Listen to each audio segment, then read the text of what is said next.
नमस्कार दोस्तों, स्वागत है आपका ISPCS अकेडमी में। मैं हूं आपका एजुकेटर मयंक मिश्रा और पॉइंटर बुक की सीरीज़ में एक बार फिर आप लोगों का स्वागत है। तो जो आज का हमारा टॉपिक है वो है ओजोन परत का क्षरण किस तरीके से हो रहा है। तो इससे अब तक जितने भी क्वेश्चन बने हैं वन लाइनर फॉर्म में, मतलब कि जितने भी प्रीलिम्स या हो गए, स्टेट PCS के प्रीलिम्स हो गए, UPSC हो गए, तो ओजोन परत क्षरण से लेकर जितने भी क्वेश्चन बने हैं अभी तक जितने भी क्वेश्चन बने तो उनको हम लोग वन लाइनर फॉर्म में देखने वाले हैं। तो चलिए अपना आज का सेशन शुरू करते हैं।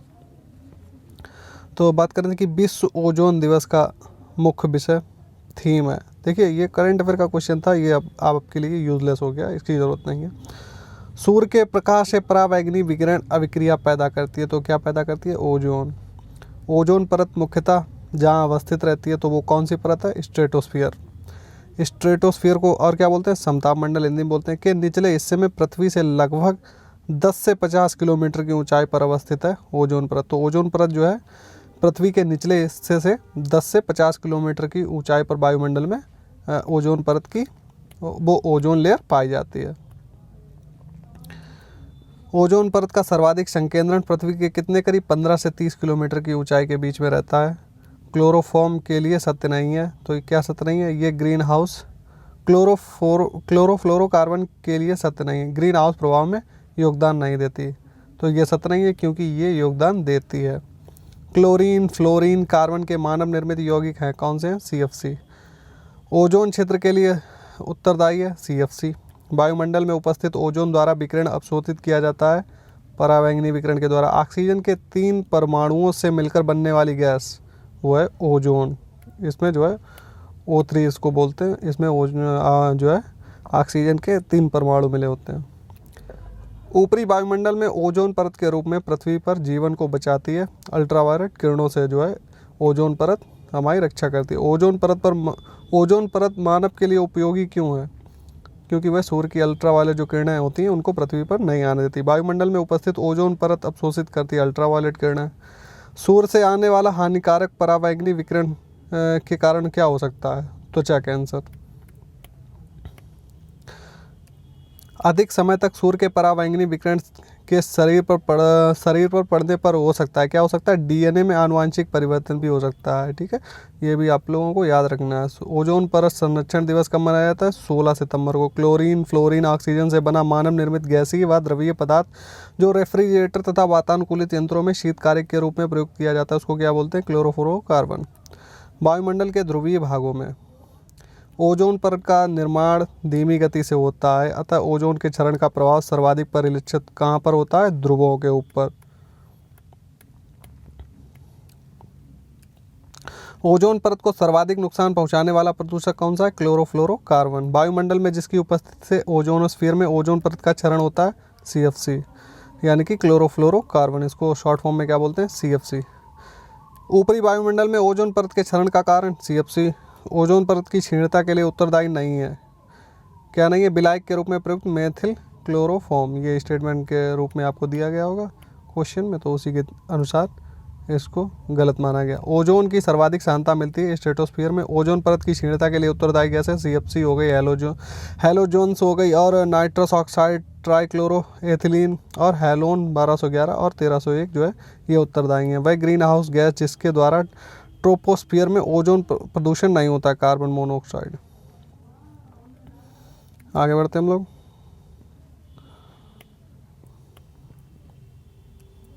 ओजोन छिद्र का निर्माण सर्वाधिक है अंटार्कटिका के ऊपर। मॉन्ट्रियल प्रोटोकॉल किसके रक्षण से संबंधित है? वो है ओजोन परत के।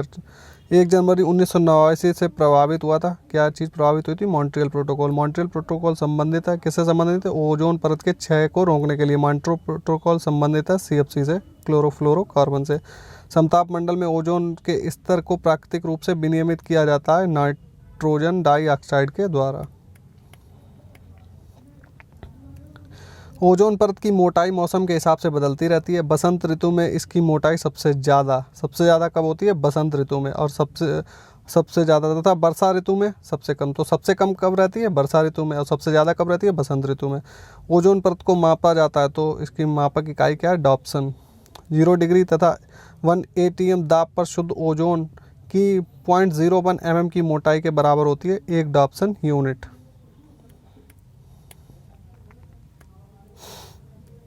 क्लोरोफ्लोरोकार्बन जो ओजोन राशक पदार्थ के रूप में चर्चित है, उनका प्रयोग होता है सुगठ्य फोम, देखिए फोम जो बनता है उसके निर्माण में, एरोसोल कैन में दाबवार एजेंट के रूप में, तथा कुछ विशिष्ट इलेक्ट्रॉनिक अवयवों की सफाई में। एक अत्यधिक स्थायी यौगिक जो वायुमंडल में 80 से 100 वर्षों तक बना रह सकता है, CFC, हेलोन्स, कार्बन टेट्राक्लोराइड, तीनों ही पदार्थ हैं ओजोन रिक्तीकरण। देखिए मैं आपको प्रोनाउंसिएशन यहाँ पर क्लोरोफ्लोरोकार्बन की CFC के द्वारा करूँगा कि शॉर्ट फॉर्म है, और इसको आप भी याद रखिए। CFC, हेलोन्स तथा अन्य ओजोन रिक्तीकरण रसायन जैसे कार्बन टेट्राक्लोराइड के उत्पादन पर रोक लगाई गई है। किसके अनुसार? मॉन्ट्रियल प्रोटोकॉल के अनुसार इस पर रोक लगाई गई है। अंटार्कटिका क्षेत्र में ओजोन छिद्र का बनना चिंता की विषय है। इस छिद्र के बनने के संभावित कारण क्या क्या हो सकते हैं, चलिए हम लोग देखते हैं। संभावित कारण क्या है?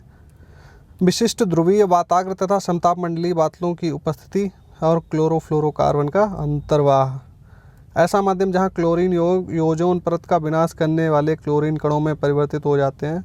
ध्रुवीय समतापमंडलीय बादल। देखिए मैचिंग वाला क्वेश्चन पूछा गया था। तो उष्णकटिबंधीय वन कहाँ पर पाए जाते हैं? साइलेंट वैली में, केरल में। शंकुधारी वृक्ष, शंकु वृक्ष कहाँ पर? हिमाचल प्रदेश में। कच्छ वनस्पति सुंदरवन डेल्टा कहाँ पर है? उड़ीसा में। पतझड़ वन कहाँ पे पाए जाते हैं? राजस्थान में। फ्रिजों में जो गैस भरी जाती है वह कौन सी होती है? मेफ्रॉन। प्रशीतक के रूप में बड़े संयंत्रों में प्रयुक्त होती है अमोनिया। देखिए कोल्ड, हमारे जो कोल्ड स्टोरेज होते हैं उनमें अमोनिया प्रयुक्त होती है। सर्वप्रथम वर्ष 1985 में टोटल ओजोन मैपिंग स्पेक्ट्रोमीटर की मदद से अंटार्कटिका के ऊपर छिद्र का पता किसने लगाया था?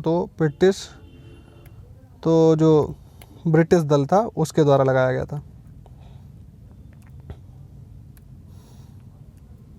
तिब्बत पठार के ऊपर वर्ष 2005 में ओजोन आभा मंडल यानी कि ओजोन हैलो का पता लगाया था GW केंट मूर ने।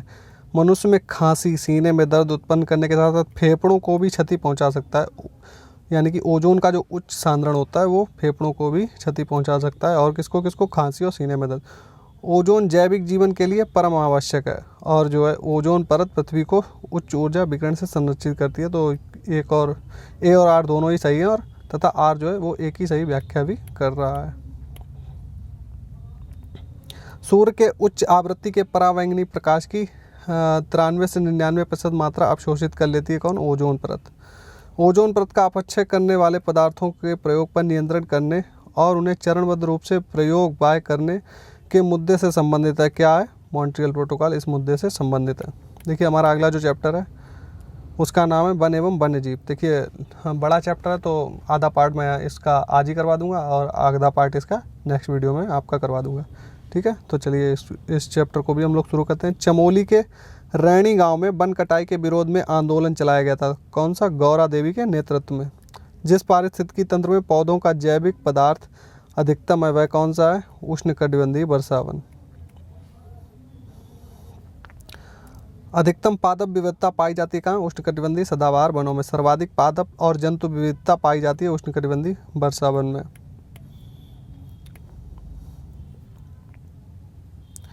अब बात करेंगे कि यदि हम घड़ियाल को उनके प्राकृतिक आवास में देखना चाहते हैं तो हमें किस स्थान पर जाना होगा? चंबल नदी में, मध्य प्रदेश में। भारत में यदि कछुए की एक जाति को वन्यजीव संरक्षण अधिनियम 1972 की अनुसूची 1 के अंतर्गत संरक्षित घोषित किया गया तो इसका क्या निहितार्थ होगा?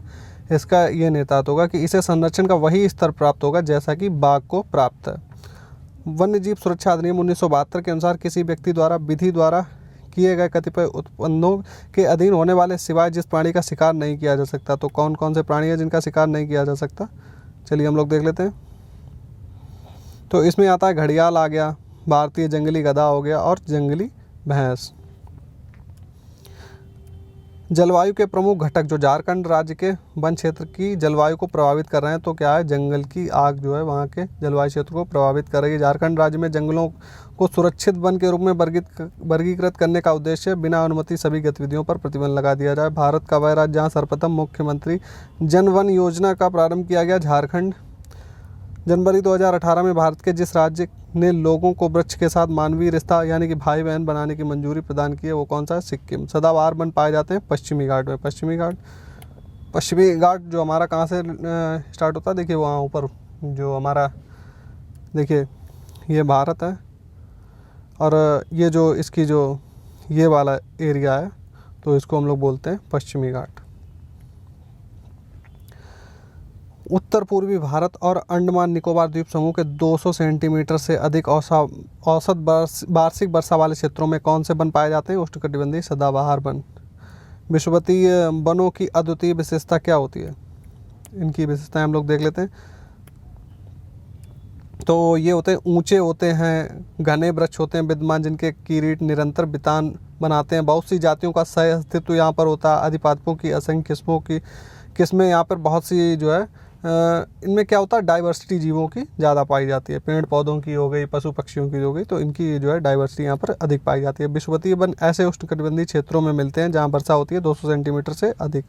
विश्व भर में लगभग 80% जैव विविधता कहाँ पाई जाती है? विषुवतीय वनों में। भारत में उपयुक्त पारिस्थितिकी संतुलन बनाए रखने के लिए वन आच्छादन हेतु न्यूनतम संस्तुत भूमि क्षेत्र कितना है? 33% जो है क्षेत्रफल पर वन बनाए रखने चाहिए हम लोगों को। राष्ट्रीय वन नीति में भारतीय कुल भौगोलिक क्षेत्र के जितने प्रतिशत वन बनाने का लक्ष्य है? तो 1/3। राष्ट्रीय वन नीति 1952 के अनुसार जो वन संवर्ग में नहीं आता, राष्ट्रीय उद्यान वन संवर्ग में नहीं आता। वनों को वर्गीकृत किया गया है, संरक्षित वन, राष्ट्रीय वन और ग्राम वन एवं वृक्ष भूमि। तो ये वर्गीकरण किसके अनुसार किया गया? राष्ट्रीय वन नीति 1952 के अनुसार। वर्ष 2016 में कार्यान्वित नवीन राष्ट्रीय वन सूची डिजाइन के अंतर्गत वन सूची समीक्षा का समय घटाकर कितना कर दिया गया? 20 वर्ष से 5 वर्ष। देहरादून स्थित भारतीय वन सर्वेक्षण विभाग उपग्रह चित्रण के माध्यम से वन स्थिति रिपोर्ट जारी करता है प्रत्येक 2 वर्ष में। तो वन स्थिति रिपोर्ट कब जारी होती है? 2 वर्ष में एक बार। भारत में निर्वनीकरण का प्रभाव कौन सा नहीं है? नगरीकरण के द्वारा निर्वनीकरण नहीं होता। जो एक बार उपयोग होने के बाद पुनः उपयोग में नहीं लाए जा सकते, उनको हम क्या बोलते हैं? नवीकरणीय संसाधन। जो एक बार जिनका यूज़ हो जाने के बाद वो पुनः भी उपयोग में लाए जा सकते हैं, तो उनको हम लोग बोलते हैं नवीकरणीय संसाधन। वनों से पर्यावरण की गुणवत्ता बढ़ती है क्योंकि वन पर्यावरण से कार्बन डाइऑक्साइड अवशोषित कर जो मुक्त क्या करते हैं? ऑक्सीजन निकालते हैं, और कार्बन डाइऑक्साइड लेते हैं और ऑक्सीजन जो है निकाल देते हैं। विकास के चरण के आधार पर प्राकृतिक संसाधनों को निम्न समूहों में विभाजित किया जाता है: संभाव्य संसाधन, वास्तविक संसाधन, आरक्षित संसाधन और स्टॉक संसाधन। स्टेटमेंट वाला हम लोग क्वेश्चन देख लेते हैं। तो इसमें क्या है? निम्नलिखित कथन सत्य परंतु आर का कारण नहीं है। तो हम लोग स्टेटमेंट और रीजन दोनों ही देख लेते हैं। प्राकृतिक साधन वे साधन होते हैं जो किसी क्षेत्र में स्थित हैं तथा भविष्य में भी प्रयोग किए जाते हैं। बिल्कुल सही है। किसी वास्तविक प्राकृतिक संसाधन का विकास प्रौद्योगिकी एवं उत्पादन पर निर्भर होता है। देखिए दोनों ही चाहिए, लेकिन रीजन ठीक नहीं है। जो एक क्षेत्र में स्थित है तथा भविष्य में भी प्रयोग में लाए जा सकते हैं, उनको क्या बोलते हैं? संभाव्य संसाधन। जिनका सर्वेक्षण किया गया है तथा उनकी मात्रा एवं गुणवत्ता का पता लगाया गया है और जिनका वर्तमान समय में प्रयोग किया जा रहा है, उसको बोलते हैं वास्तविक संसाधन। राष्ट्रीय कृषि वानिकी अनुसंधान केंद्र कहाँ पर स्थित है? झांसी, यूपी में। वन्य प्राणियों के विलुप्तीकरण का प्रमुख कारण कौन सा नहीं है? जनसंख्या की तीव्र वृद्धि। राष्ट्रीय सुदूर संवेदन अभिकरण NRSA प्रणाली से चित्रित वह भू क्षेत्र जो वास्तव में वनाच्छादन होता है क्या कहलाता है? वनावरण। मैंग्रोव वनस्पतियों का विकास अधिकांशतः कहाँ पर होता है? तटों के सहारे में। भारत में मैंग्रोव वनस्पतियाँ, मैंग्रोव को और क्या बोलते हैं? ज्वारीय वन, कहाँ पर पाई जाती हैं? सुंदरबन में। ये डेल्टा प्रदेशों तथा समुद्र के ज्वार वाले भागों में होते हैं तथा इन्हें मैंग्रोव वनस्पति के नाम से भी जाना है। इनका अन्य नाम क्या है? ज्वारीय वनस्पति। मैंग्रोव वनस्पति का सर्वाधिक क्षेत्र सुंदरबन का डेल्टा। सबसे ज़्यादा कहाँ पाई जाती है मैंग्रोव? सुंदरबन डेल्टा में। और यहाँ के वनों के विशेष रूप से उल्लेखनीय कौन सा वृक्ष है? सुंदरी वृक्ष। एक संरक्षित कच्छ वनस्पति क्षेत्र कौन सा है? गोवा।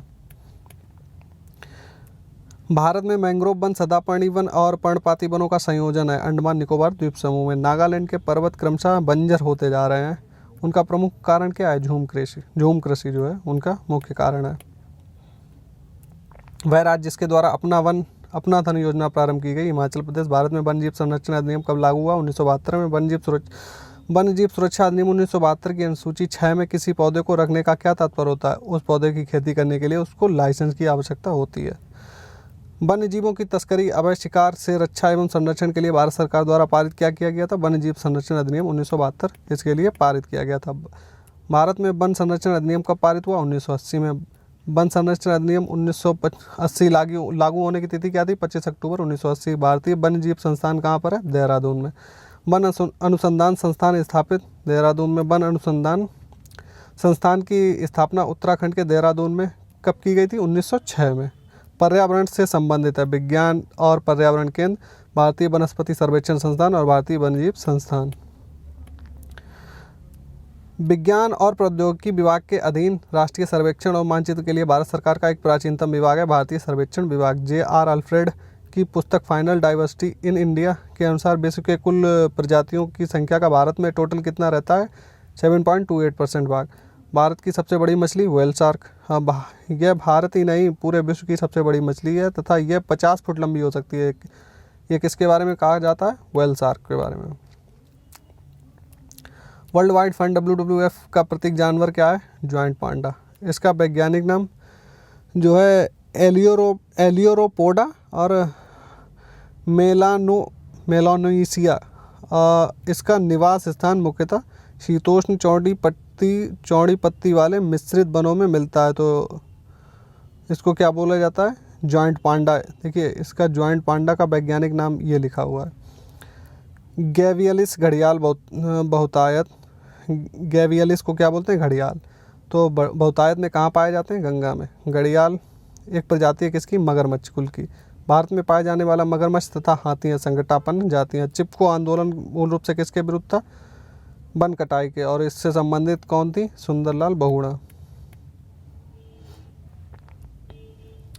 देश भर में वनों के विनाश के विरुद्ध हुए संगठित प्रतिरोध को चिपको आंदोलन का नाम दिया गया। ये कब चालू हुआ? 1970 के दशक में। चिपको आंदोलन के प्रणेता कौन थे? चंडी प्रसाद भट्ट। तो जो हमारा ये जो टॉपिक था इसका आधा पार्ट हम लोगों ने वन एवं वन्य जीवों से संबंधित जो टॉपिक है हमारा, इसका आधा पार्ट हम लोगों ने आज कंप्लीट कर लिया। आधा पार्ट जो है अगले वीडियो में हम लोग कंप्लीट करेंगे। तो तब तक आप लोग पढ़ते रहिए। उम्मीद है आप लोगों को वीडियो पसंद आ रहा होगा। वीडियो अगर आप लोगों को पसंद आ रहा है तो प्लीज़ वीडियो को लाइक करिए और इसी तरीके के और भी वीडियो देखने के लिए हमारे चैनल को सब्सक्राइब कर लीजिए। चलिए मिलते हैं फिर नेक्स्ट वीडियो में।